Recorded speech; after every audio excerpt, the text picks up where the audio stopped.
नमो सिद्धां नैर्याणं नमो वज्राणं नमो वैसवसावनं मंगलम भगवान वीरो मंगलम गौतमो मणिमंगलम कुलकुंदाद्यो जैन धर्मोऽस्तु मंगलम सर्वमंगलमांगल्यम सर्वकल्याणकारकं प्रदानं सर्वधर्माणां जयनं जयतु शाश्वतम् नत्वा जिनेन्द्रं गतसर्वदोषं सर्वज्ञदेवं हितदर्शिकं च श्रीजैन सिद्धांत प्रवेशिकेयं विरचते स्वल्पधियां ताय कर्म स्वरूप को जान कर कर्म स्वभाव पहचान अकर तत्व को बोध कर भय सिद्ध भगवान भय सिद्ध भगवान।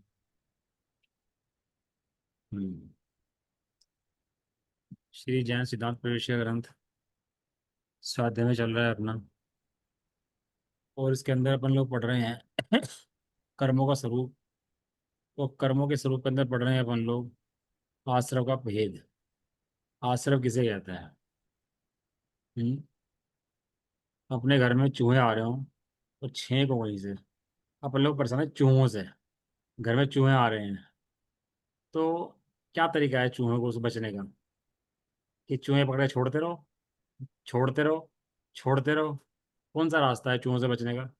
है सबसे पहले हम ढूंढते हैं कि चूहे कहाँ से आ रहे हैं।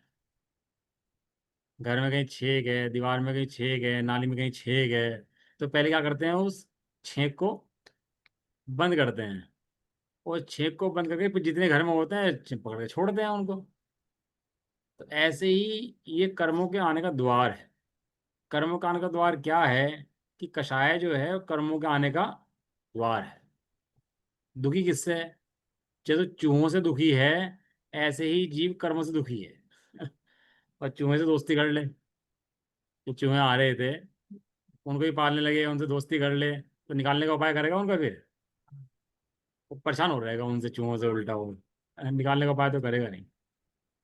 लेकिन इस लोक के अंदर दो तरह के जीव हैं, एक संसारी जीव है और एक मुक्त जीव है। अच्छा, भगवान ने दो जीव बताए, कौन कौन से? एक संसारी और एक मुक्त। संसारी जीवों के साथ कर्म लगे हुए हैं और मुक्त जीवों के साथ कर्म नहीं लगे हुए। तो एक बात तो सिद्ध होती है कि कुछ जीव ऐसे भी रह सकते हैं जो बिना कर्मों के हैं जब भगवान का मुश्किल लड़क होता है तो मुझे बड़ी प्रसन्नता होती है अंदर से। प्रसन्नता किस बात की होती है? कि एक रास्ता निकाल दिया उन्होंने, उन्हें रास्ता दिखाया। क्या रास्ता दिखाया उन्होंने? कि जीव मुक्त हो सकता है कोई भयंकर जंगल में फंसे हुए हो, बहुत सारे व्यक्ति फंस गए हो, दोस्त फंस गए हो, निकल ना पा रहे हो, तो एक निकल जाए उनके अंदर से, तो क्या पता लग गया सबको, बाकी को क्या पता लग गया? कि भाई निकल निकलने का तो रास्ता। सकते हैं भले ही नहीं निकल रहे लेकिन निकल तो सकते हैं। ये मोक्ष गए हैं, निकल गए हैं, कोई तो विधि है। क्या है? कोई तो विधि विधि है है। जिसके द्वारा ये निकल कर भाग गए। कोई तो कारण है, कोई तो उपाय है तो जो उपाय उन्होंने लगाया है वही उपाय ये लगाता है। तो आचार्य भगवान कुंदकुन देव ने समय सारजी के अंदर बताया। उन्होंने कहा कि ये जो कर्म बंध इसको होता है वो क्यों होता है, तो उन्होंने बंध अधिकार के अंदर 10 गाथाएं लिखी शुरू की। तो पढ़ी हो शायद, नहीं पढ़ी हो किसी ने। शुरू की बंध अधिकार के अंदर 10 गाथाएं हैं। उन गाथाओं में क्या लिखा है? कि दो व्यक्ति जो हैं अखाड़े में खड़े होकर लड़ रहे हैं। दो व्यक्ति अखाड़े में खड़े हैं और क्या कर रहे हैं? लड़ रहे हैं। लड़ रहे हैं। और दोनों में जो लड़ रहे हैं दोनों बराबर लड़ रहे हैं। युद्ध कर रहे, तलवार से छेद रहे हैं, भेद रहे हैं, ताम तमली कर रहे हैं, लड़ रहे हैं, उठा रहे हैं, पटक रहे हैं, सब काम कर रहे हैं दोनों के दोनों। लेकिन एक को धूल मिट्टी नहीं चिपक रही और एक को धूल मिट्टी चिपक रही है। क्या लिखा उन्होंने? अब अपनी एक को जगह यहाँ धूल पर लगाओ मिट्टी। कि दो व्यक्ति संसार के अंदर हैं, मोक्ष के अंदर जीव हैं। दो में से एक को कर्म लग रहे हैं और एक को कर्म नहीं लग रहे हैं। वे कहते हैं एक को धूल चिपक रही है और एक को धूल नहीं चिपक रही है, तो उसका कारण क्या है? धूल क्यों नहीं चिपक रही और धूल क्यों चिपक रही है? तो उन्होंने कहा धूल से भरा हुआ क्षेत्र है इसलिए धूल चिपक रही है कि नहीं? कारण ये नहीं है कि धूल से भरे हुए क्षेत्र के कारण धूल चिपकती। तो जो एक व्यक्ति है, वो भी धूल के क्षेत्र में खड़ा हुआ है, उसको भी धूल चिपकनी चाहिए थी, लेकिन उसको धूल नहीं चिपकती। दूसरा कारण, ये तलवार चला रहा है, उठा पटक कर रहा है, भाले चला रहा है, इस कारण धूल चिपक रही है। कहने लगे इस कारण भी धूल नहीं चिपक रही। क्यों? क्योंकि इस कारण से धूल चिपकती होती तो जो दूसरा व्यक्ति यही काम कर रहा है, उसको भी धूल चिपकनी चाहिए थी। तो कारण क्या है? आचार्य देव ने भाई कारण क्या है फिर इसका, ये धूल की चिपक रही है? उन्होंने बताया कि पता है, किसी को नहीं पता पता है भैया। क्या? एक व्यक्ति तेल लगा के युद्ध कर रहा है, हाँ, इसलिए एक व्यक्ति उनमें से तेल लगाकर, मालिश कर कर, रगड़ कर युद्ध लड़ रहा है, और एक व्यक्ति ने तेल नहीं लगाया हुआ, और वो बिना तेल लगाए लड़ रहा है। लड़ाई दोनों कर रहे हैं। तो उन्होंने लिखा कि जो धूल चिपकने का कारण है वो क्या है। तो धूल चिपकने का कारण धूली भरा क्षेत्र नहीं है। धूल चिपकने का कारण ये लड़ाई झगड़ा लठपट नहीं है। धूल चिपकने का कारण मात्र एक है कि उसने अपने शरीर पर तेल लगाया हुआ है। अब इसके दो कारण बने। तेल जहां जो लगाएगा उसके धूल चिपकेगी, और जो तेल नहीं लगाएगा उसको धूल नहीं चिपके। चिपकेगी। अब उन्होंने तेल के स्थान पर रखा राग, और धूल के स्थान पर रखा कर्म, और तलवार आदि के स्थान पर रखा है ये सारी मन वचन काय की क्रिया। तीन चीजें घटाई उन्होंने उसके अंदर। क्या क्या घटाई? तेल के स्थान पर रखी कषाय राग, और धूल के स्थान पर रखे कर्म, और तलवार आदि के स्थान पर रखे मन वचन काय की क्रियाएं। मन वचन काय की क्रियाओं से बंद नहीं होता, धूल से भी बंद नहीं होता। जो जीव अपना स्वरूप भूलकर पर द्रव्यों में राग द्वेष करता है, उसको कर्मों का आश्रय होता है, उसको कर्म चिपकते ही हैं। अब समझो, मैं दो चीजें उठाता हूं आपके सामने। एक द्रव्य लिंगी मुनि है, जंगल में बैठे हुए हैं और तपस्या कर रहे हैं, लेकिन उनको राग विद्यमान है, मोह विद्यमान है। और एक राजा है, राज्य कर रहा है, रामचंद्र जी, भरत चक्रवर्ती और बाहुबली आदि नगर के अंदर है, राज्य भोग रहे हैं। एक ये जीव हैं। तो वे उठाते हैं कि इनमें से किसको धूल चिपक रही है और किसको धूल नहीं चिपक रही है। तो उनका कहना ये है उसके अंदर कि जो जो ललित जी, ध्यान से, हाँ जी।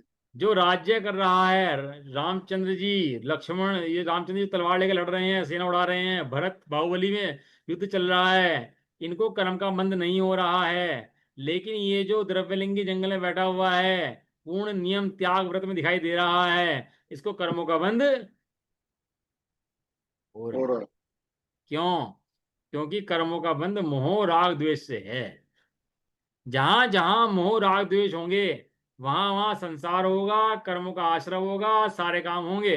और जहां जहां मोह राग द्वेष नहीं होंगे, वो जीव चाहे नरक में हो, क्या कहा, वो जीव चाहे कृष्ण लेस्या हो, नरक के अंदर हो, उसको बंध नहीं होगा। तो बंध का संबंध किससे है? बंध का संबंध मोह राग द्वेष से है। संसार का संबंध किससे है? वो मोह राग द्वेष से है। तो जो बाहर में दिखाई दे रहा है, राजा का वेश, मुनि का वेश, ये मन वचन काय की क्रियाएं हैं, इनसे बंध नहीं होता। कर्मों के होने से बंद नहीं होता। कर्म वहां पे इसलिए बंद नहीं होता। और जो मन वचन काय की क्रियाएं, इससे भी बंद नहीं होता। मूल क्या है? तो जीव का अभिप्राय के अंदर मोह बैठा है ना, राग द्वेष जो बैठे हैं ना, मूल बंध उसके कारण से इसी को आश्रव कहते हैं। अभी अपने एक्चुअली क्या है ना, आश्रव के नाम पर अपन लोग भ्रम जाते हैं, आश्रव किसे कहते हैं, किसे कहते हैं, क्यों हो रहा है आश्रव, कुछ समझ नहीं आता, कुछ भी मान लेते हैं अपने हिसाब से। लेकिन वास्तविक अर्थ जब तक नहीं जानेंगे, या आश्रव का वास्तविक स्वरूप जब तक नहीं जानेंगे, तब तक मार्ग खुलने वाला नहीं है। ये क्या होता है मोह राग द्वेष? मतलब समझ में नहीं आया आपने क्या कह दिया, मोह राग द्वेष है। ये दो द्रव्य भिन्न भिन्न है, पुद्गल कर्म भिन्न है, शरीर आदि सब भिन्न है, और जीव भिन्न है। तो बता दिया ना सब लोगों को, जीव भिन्न और कर्म भिन्न। अभी जीव कैसा है? ये जीव जानने वाला है, देखने वाला है, अनंत ज्ञान, अनंत दर्शन, अनंत सुख, अनंत वीर्य वाला, सहज चतुष्टय वाला है कौन, मैं कि कोई और? मैं कि कोई और? मैं स्वयं। हाँ, मैं स्वयं अनंत चतुष्टय वाला भगवान आत्मा, जिसे भगवान आत्मा कहते हैं, भगवान स्वरूपी। जब तक जीव ऐसा नहीं जानता, तब तक उसको मोह भी लगा रहेगा और राग द्वेष भी लगे ही रही रहेगा। है।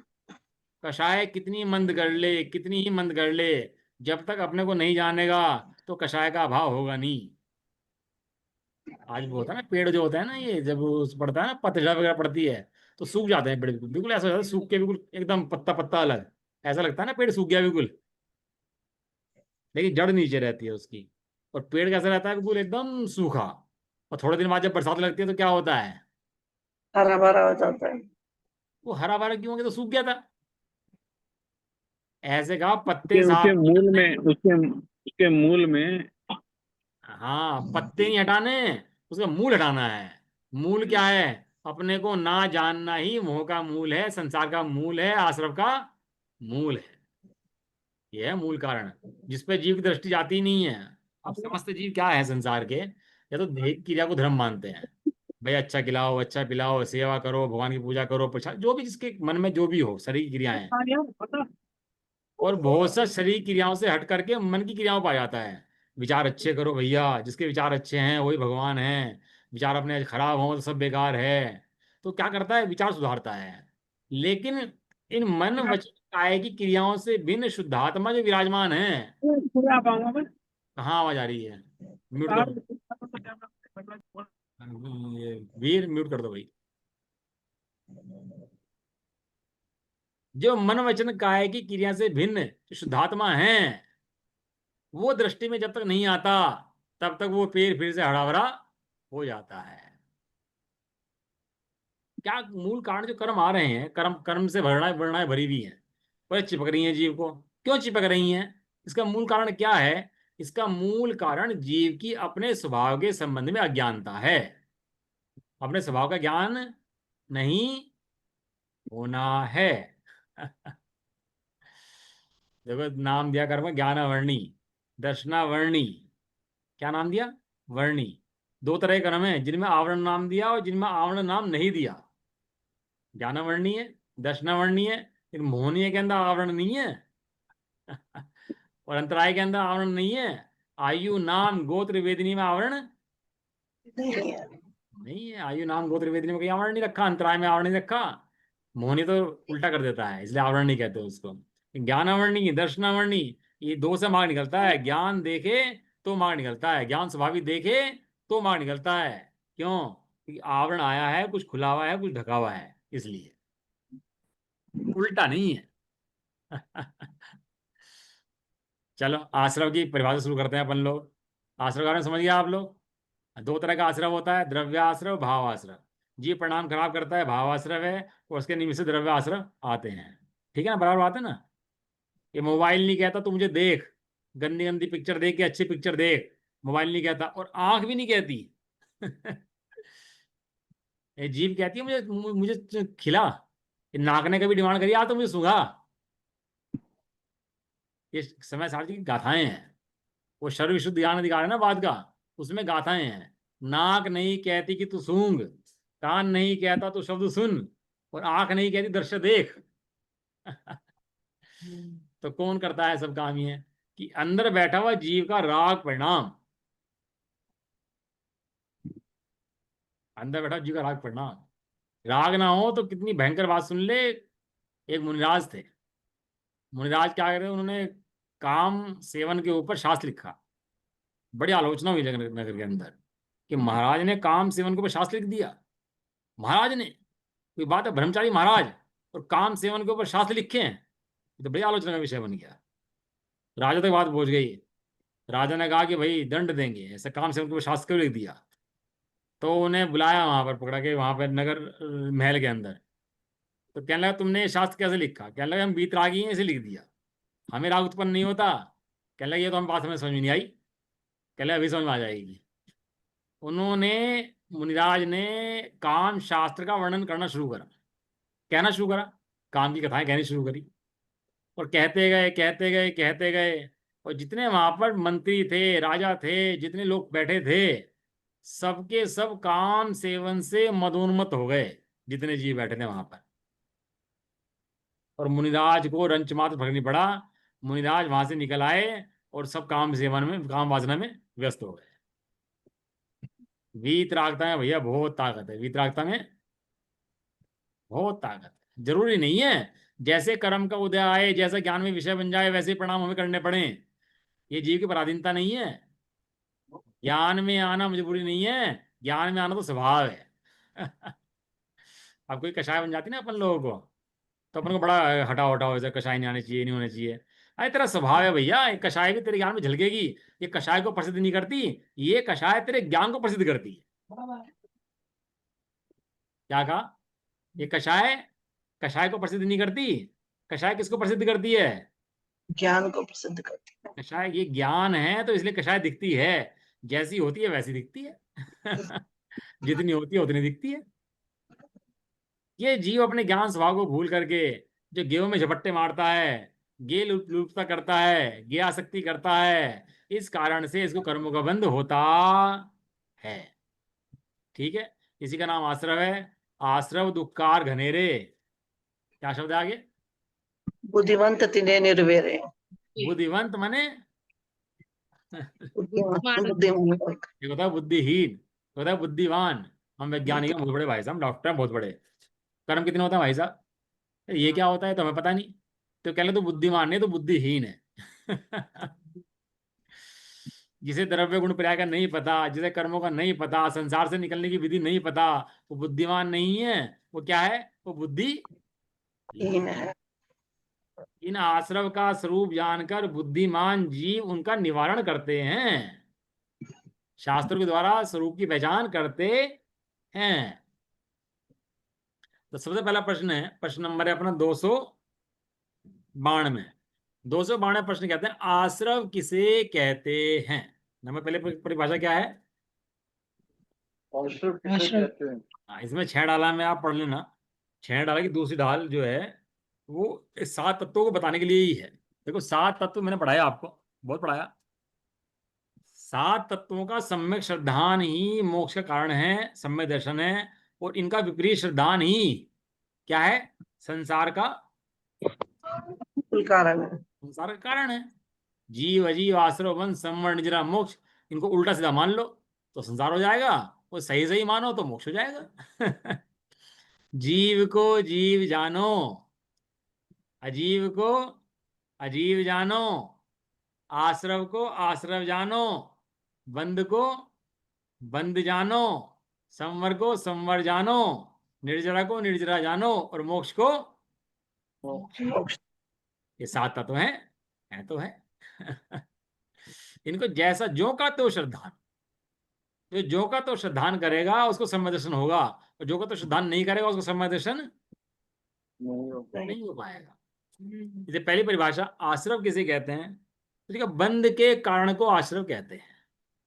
दूसरी परिभाषा में कहूँ तो इसको रागादि भाव को आश्रव कहते हैं, भाव आश्रव कहते हैं, वो सब भेद आ जाएंगे आगे आपके। लेकिन यहाँ परिभाषा क्या लिखी है? बंध के कारण को आश्रव कहते, कारण लिखा, कारण, बंध का कारण। बंध का कारण क्या है? आश्रव। यदि आश्रव ही ना हो तो बंध क्यों होगा? आश्रव नहीं हो, ऐसा हो सकता है बिना बंध के आश्रव हो जाए, बिना आश्रव के बंद हो जाए। कर्म आए तो है नहीं, बंद गए, ऐसा हो सकता है? राग परिणाम तो करे नहीं हमने, तो कर्म हमारे को आ गए, ऐसा हो सकता है?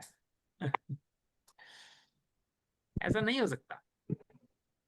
तो बंद जो हुआ है वो किस कारण से? वो आश्रव से हुआ है। आश्रव आया तो बंद हुआ है, तो आज बंद के कारण को आश्रव कहते हैं। तो बाद में लिखा बंद के कितने भेद हैं? बंद के आश्रव के। आश्रव के आश्रव आश्रव के कितने भेद हैं? हम पापा आश्रव पढ़ रहे हैं ना, तो कहा आश्रव के 4 भेद। तो दो हमने पढ़ाए, द्रव्याश्रव और भाव आश्रव। और वो जो सांप्रदायिक आश्रव है, इरियापत आश्रव है, एक वे भेद भी हैं आश्रव के। तो आप आश्रव के कितने भेद है पढ़ सकते हो, वो लिख के भेज भी सकते हो कि आश्रव के भेद कितने प्रकार के होते हैं। यहाँ 4 भेद बता रहे हैं।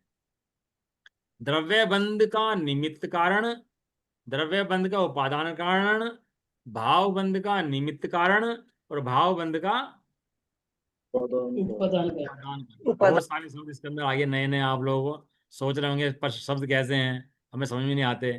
लेकिन क्या है कि हम सब स्वाध्याय नहीं करते, इसलिए शब्द नए नए हैं। लेकिन जब पढ़ ले तब, जब निकले तभी सवेरा। इसके अंदर शब्द आए निमित्त और उपादान। क्या शब्द आए? निमित्त और निमित्त उपादान। मान लो, निमित्त और उपादान। उपादान। वहां जीव ने राग करा और कर्म आया। क्या करा जीव ने? राग करा। और कर्म कर्म आया। तो जीव ने जो राग करा वो जीव के लिए उपादान कारण, और कर्म जो आया वो कर्म के लिए निमित्त कारण। नंबर एक। नंबर दो, कर्म को आना था इसलिए जीव ने राग करा, तो जो कर्म का आना है वो उपादान कारण, और जीव ने राग करा वो निमित्त कारण। एक ही कार्य हुआ। कार्य क्या हुआ? एक। क्या? आश्रव। काम क्या हुआ? एक।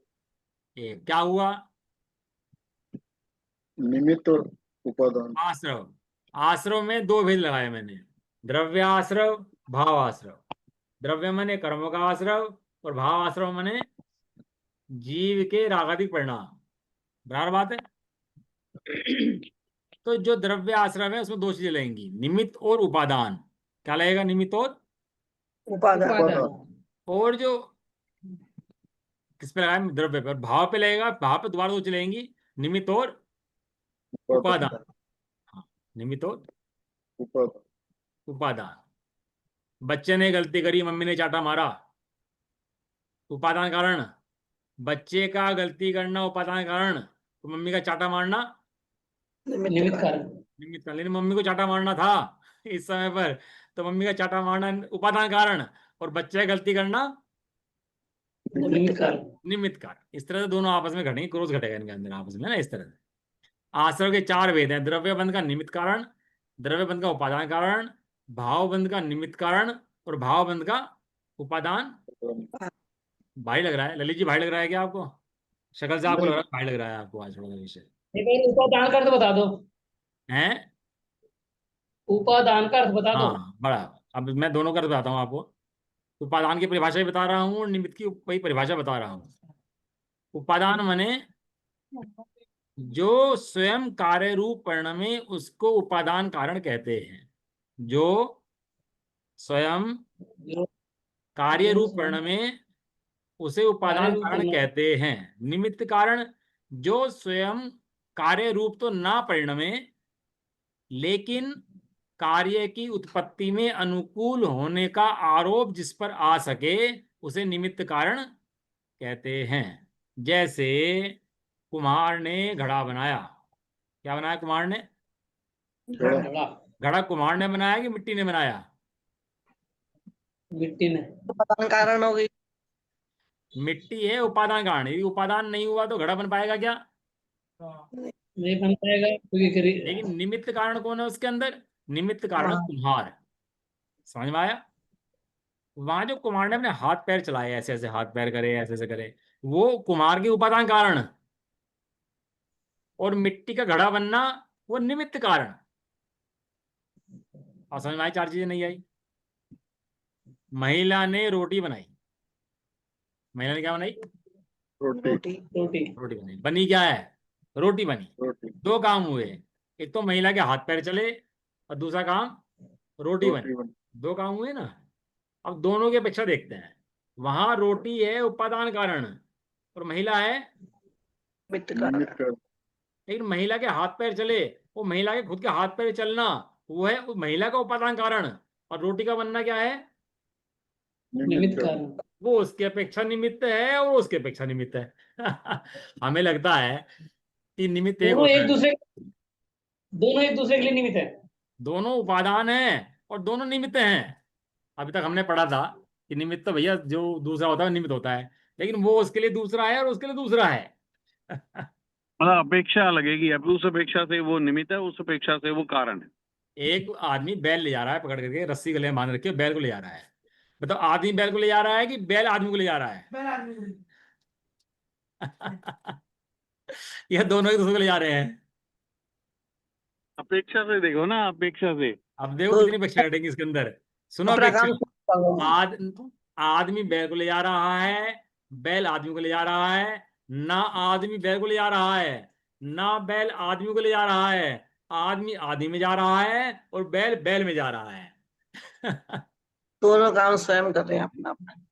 अब इतनी व्यवस्थाएं समझ में आए ना, तब ये निमित्त उपादान समझ में आए। हमारे यहाँ क्या है, जितनी झगड़ा है ना हमारे यहाँ सारा, तो निमित्त उपादान का झगड़ा है। वो स्वामी जी थे ना, जब हुए तो कहने लगे स्वामी जी ने झगड़ा पैदा कर दिया निमित्त उपादान का। पहले कौन जानता था निमित्त क्या है उपादान क्या है, सब ने मस्ती कर रहे थे, रह रहे थे अपना। किसे क्या पता था निमित्त क्या है उपादान क्या है। स्वामी जी ने आकर के निमित्त उपादान को पता नहीं क्या पैदा कर दी, नई नई परिभाषाएं पैदा कर दी। लेकिन भाई साहब, निमित्त उपादान का स्वरूप समझे बिना सम्यक दर्शन हो सकता ही नहीं है। बात यह है, भगवान की दिव्य धनी खरी, हमें सम्यक दर्शन हुआ। बताओ निमित्त और उपादान क्या लगेगा इसके अंदर। उसको सम्यक दर्शन उपादान था, इसलिए सम्यक दर्शन हुआ। हाँ, और दिव्य और ध्वनि। निमित्त भगवान का, लेकिन उनकी ध्वनि खिड़नी थी। हाँ, वो उपादान, और मेरा सम्यक दर्शन और वो निमित्त बने निमित्त। अंदर, निमित्त बने के निमित अंदर। निमित निमित निमित हमें लगता है निमित्तों से कार्य होता है, लेकिन निमित्तों से कार्य नहीं होता। निमित्त जिस काल में कार्य, हाँ म्यूट करो भाई। निमित्त जिस काल में कार्य होता है उस काल में उपस्थित होता है, बस अनुकूल होता है, बस इतनी बात है निमित्त के लिए। बाकी कोई बात नहीं है। अभी गर्मी पड़ रही हो, बारिश हो जाए एकदम से, तुम्हारा मन अच्छा हो जाए। तो मन अच्छा होना था इसलिए बारिश हुई, और बारिश हुई इसलिए मन अच्छा हुआ। दोनों काम अलग अलग हैं भाई साहब। पत्नी ने पति को खुश करा, पति ने पत्नी को खुश करा, और दोनों ने एक दूसरे को खुश कर दिया। बताओ, उसने भोजन बनाया और कमा के लाया, और दोनों खुश। पति ने कमाया अपने लिए, पत्नी ने बनाया अपने लिए। लेकिन वहां निमित्त उपादान कि भैया वो पति के इंतजार में थी और वो पत्नी के लिए कमा रहा था। ऐसे दोनों में क्या लगते हैं, निमित्त और उपादान। अब निमित्त अपनी मूल उपादान। बात पे आ जाते हैं, अपनी मूल बात पे आ जाते हैं। यहाँ जो कर्मों का आश्रय हो रहा है, जो कर्म आ रहे हैं, उसमें कर्म जो स्वयं परिणमन कर रहे हैं कर्म रूप, कार्माण वर्णाएं परिणमन कर रही हैं कर्म रूप, वो कर्मों का है उपादान कारण। और जीव का रागादिक भाव है उसमें निमित्त निमित्त। कारण। और जीव का रागादिक परिणाम उपादान जीव रागादिक परिणाम स्वयं कर रहा है, कर्म की वजह से नहीं कर रहा। तो जीव का रागादिक परिणाम है उपादान कारण, और जो कर्म आए वो क्या है, निमित्त कारण। निमित्त कारण। निमित्त कारण। समझ में आया, थोड़ा सा नहीं आया, थोड़ी उपादान सेटिंग बैठी। उपादान कारण मतलब खुद की शक्ति। हाँ, उपादान मतलब खुद की शक्ति, जो स्वयं परिणमन हो, जो कार्य रूप परिणमन करे, उसको कहते हैं। द्रव्य की शक्ति मतलब उपादान। हाँ, द्रव्य की शक्ति माने उपादान, द्रव्य की शक्ति मैं बता देता हूँ आपको। थोड़ा सा मैंने ग्रुप पे भेजा आपको, बड़ा बढ़िया टॉपिक है। मतलब ये एक भैया भगवती दास हुए हैं अपने यहाँ, नाम सुना आपने, भैया भगवती दास। हाँ, वो लिखा हुआ है ना उनका, भैया भगवत भैया जी। भैया भगवती दास ने लिखे निमित्त उपादान के दोहे है, और उसमें एक निमित्त खड़ा करा, एक उपादान खड़ा करा, पढ़ने लायक है, मतलब बहुत बड़ा चीज है।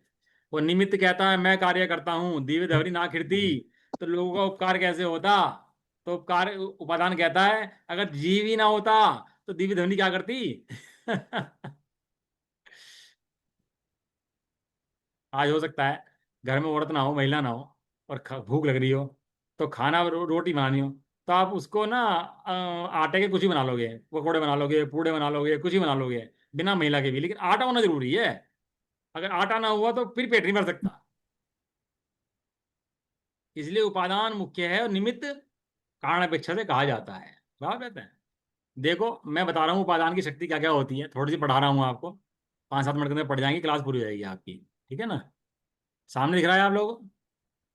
हाँ, दिख रहा है। निमित्त कारण अन्य अन्य अन्य को अपने रूप नहीं कर सकता। निमित्त किसी भी उपादान को अपने रूप नहीं कर सकता। महिला रोटी बनाती है लेकिन रोटी रूप नहीं हो सकती। सबसे पहली कंडीशन क्या है, सबसे पहली कंडीशन क्या है कि निमित्त और उपादान दो द्रव्य हैं, एक दूसरे रूप परिणमन नहीं कर सकते, एक दूसरे रूप नहीं हो सकते। अपना अपना कार्य अलग अलग करेंगे। बताओ को दीप मोमबत्ती रखी है, अग्नि जली उसके अंदर, तो अग्नि ने मोमबत्ती पिघलाई कि नहीं पिघलाई। पिघलाई, लेकिन मोम के अंदर उपादान शक्ति है पिघलने की, इसलिए पिघलाई। हाँ, उस समय वो अपनी शक्ति से पिघली। वो अन्य द्रव्य अन्य द्रव्य रूप नहीं हो सकता।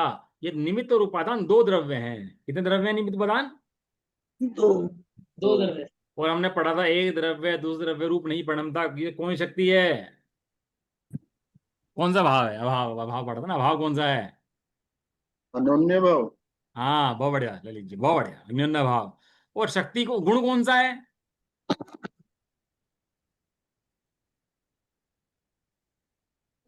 गुण वस्तु कौन सा है?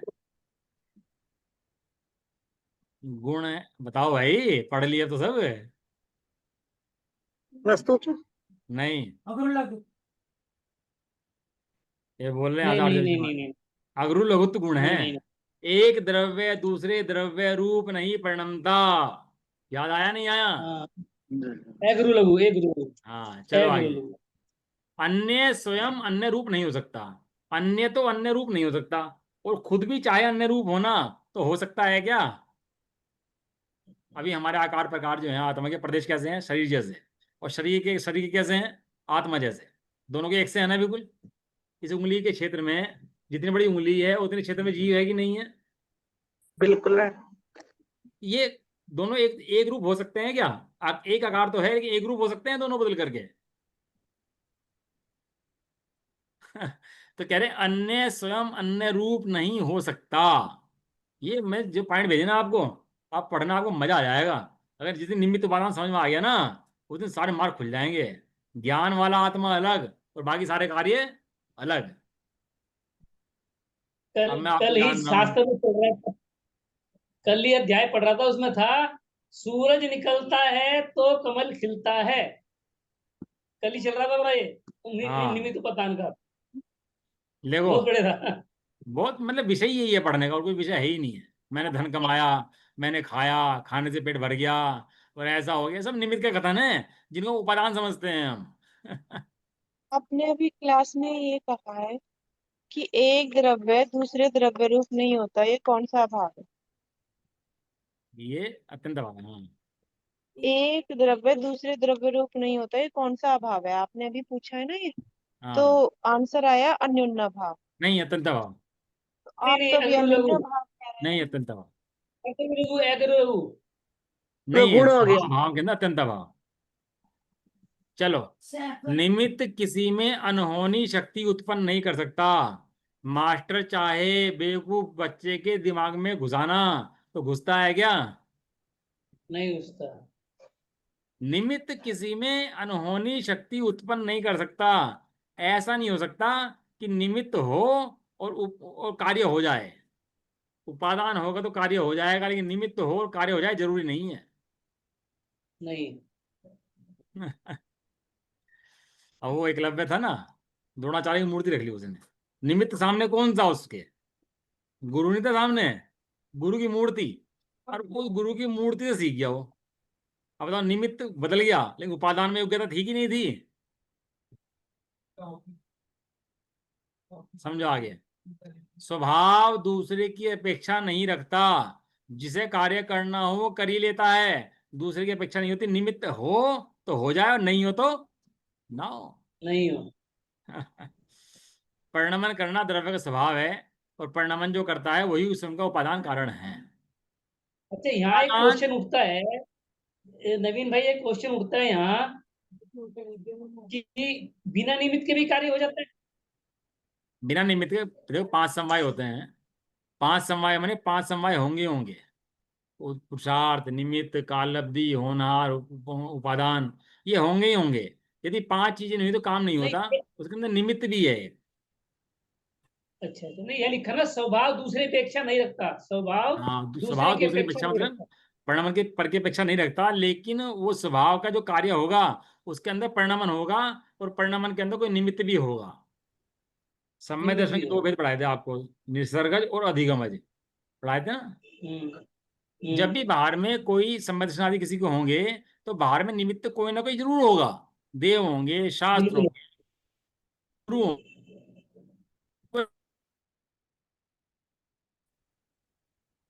भाई, तीर्थंकरों के वैराग्य में भी कोई ना कोई तो निमित्त बना ही है।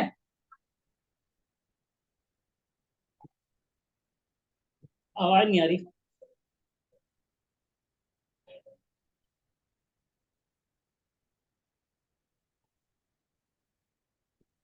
आवाज चली गई। आवाज चली गई, आवाज।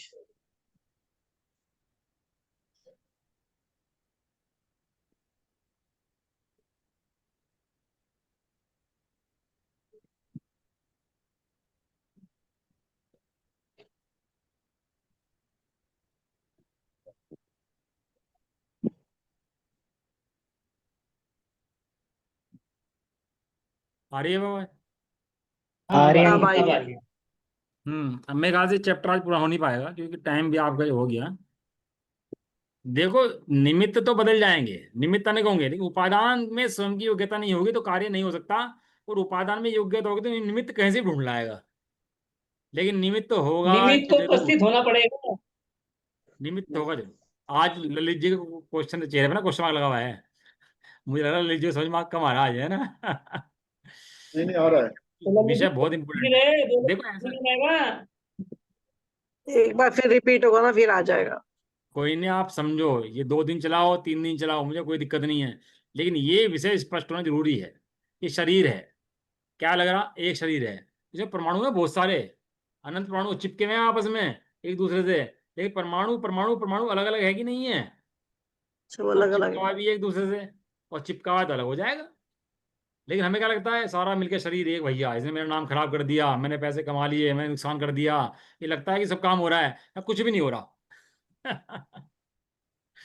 ये सब परिणाम स्वतंत्र चल रहा प्रत्येक द्रव्य का। उपादान अपने परिणमन करने में स्वतंत्र है। जिस रूप से परिणमन उसको करना होता है, बाहर में निमित्त वैसे ही मिल जाते हैं। स्कूल में जिस बच्चे को ऐप करना हो तो वैसे ही बच्चे पकड़ लेता है, जिसको पढ़ने हो वो वैसे संगति पकड़ लेता है। क्यों? क्योंकि उपादान स्वतंत्र है। जैसा उपादान होगा वैसे निमित्त स्वयमेव ढूंढ लेगा। सही बात।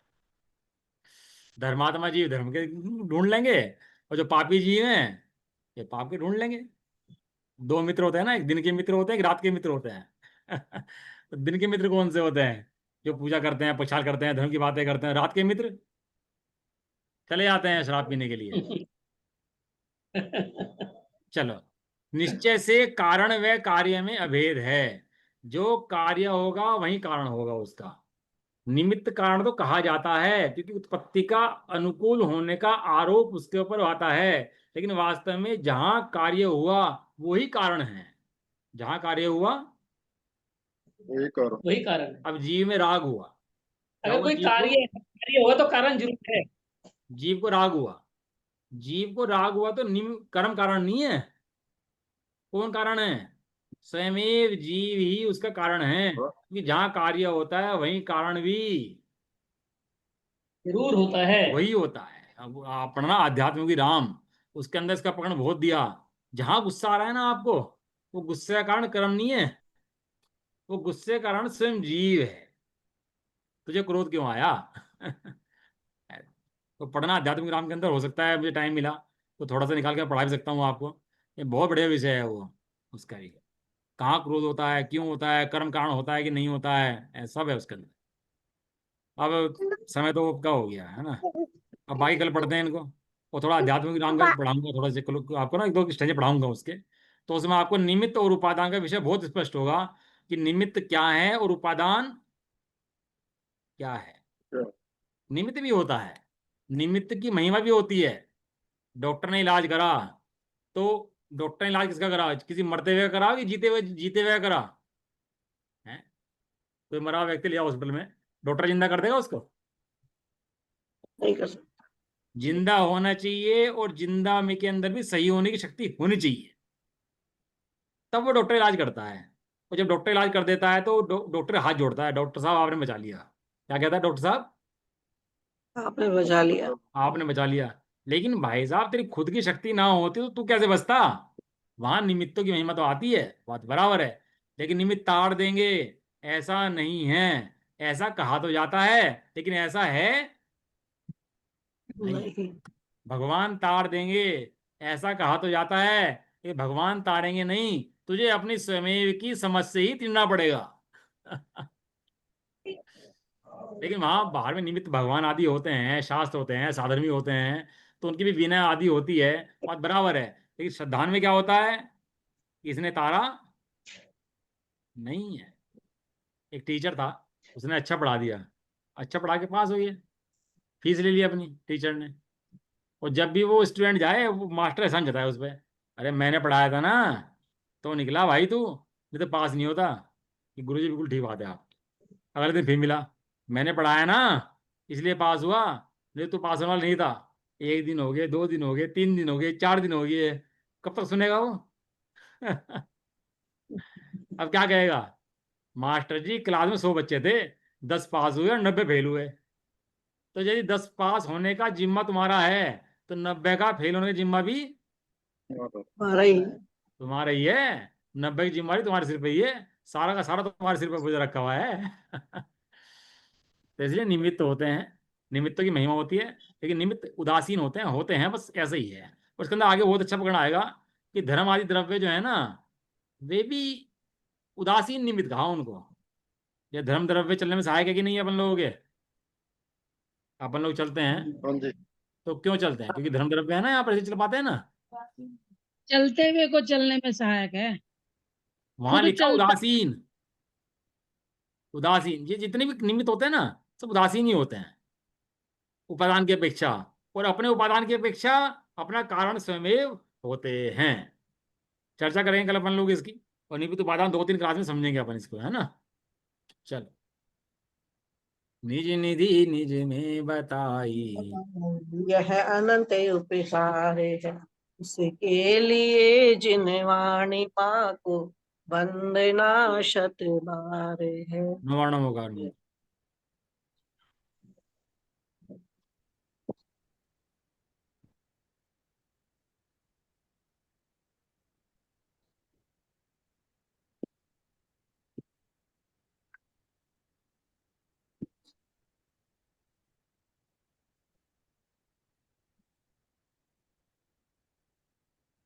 तो 12 भावना की क्लास भी है ना जी।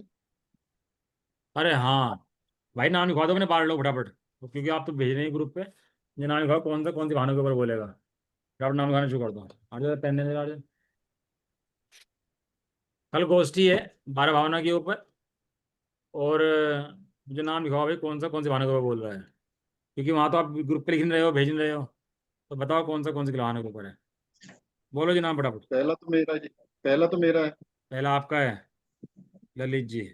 4 5 6 7 8 9 10 11, बताओ जी फटाफट। ललित जी है पहली में। दूसरी में बोलो। तो जो नेक्स्ट है वो हमारा नाम लिख दो। अजय जैन। ठीक है, तीसरा नाम बताओ जी। दू- कौन सी है, दूसरी में, कौन सी भावना आई? बता रहा हूँ ना, दूसरी में दूसरी से, भावना नित्य शरण जो भी है संसार, लिख लिया अपना। दूसरी में से अंजलि जी ने जो नाम दिया हुआ था। हैं? दूसरी में अंजलि जी ने नाम दिया हुआ था। अच्छा, दूसरी में अंजलि जी लिख देता हूँ। तीसरी में देता हूँ अजय जी का। चौथी तीसरी में देता हूँ भावना। चौथी में बुआ जी का। पांचवी में फूफा जी का। छठी में सपना जैन का। छठी है असुचि भावना। लोक में है, कोई बात नहीं। छठी असूची में सपना जैन। सातवीं में आर्जव जैन। आठवीं में चेतना जैन। 9 10 11 12, बताओ तीसरी क्या है? तीसरी संसार भावना है ना। हाँ, तीसरी संसार भावना। मैं भेज दूंगा ग्रुप पे लिख के अभी। और 9 10 11 12 4 रह गई। 5 5 मिनट बोलना है सबको। बुआ जी का लिख लिया, भोज का लिख लिया। कौन रह गया? 5 5 मिनट सोनम तो जी। बहुत हो जाएगा। दो दो 2 मिनट सोनम जी बहुत बोलो है। फटाफट। सोनम जी, आवाज नहीं आ रही आपकी। कौन रहेगा क्लास में आने वाला वो डेली में? हाँ, पूनम जी रहेगी। 9 नंबर है, पूनम जी आ जाएंगी, बोल दूंगा मैं। कोई भैया नहीं, जी बोल मैं कल दूंगा। बताऊंगी आपको, मैंने अब देख के। मोती रानी जी। मैं कल बता सुबह मैसेज कर दूंगी आपको। मैं ही कर दूंगा, कोई बात नहीं। मोती रानी जी लिख दिया मैंने। और रह गया सोनम जी। हो गया, पूनम जी हो गया, सोनम जी, और कौन रह गया? अमिता जी, बताओ।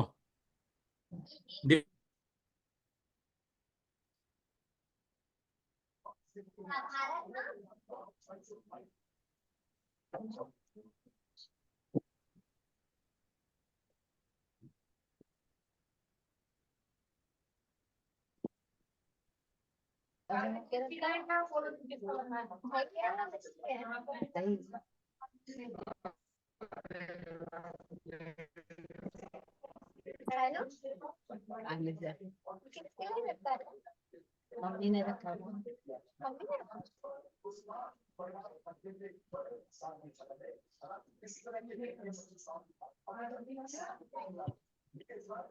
आवाज नहीं आ रही। ठीक है, हो गया। मैं बाकी ग्रुप पे लिख के भेजता हूँ आप लोगों के नाम सबके, आप चेक कर लेंगे। चलो ठीक है। निज निधि निज में बताई, यह अनंत उपकार है।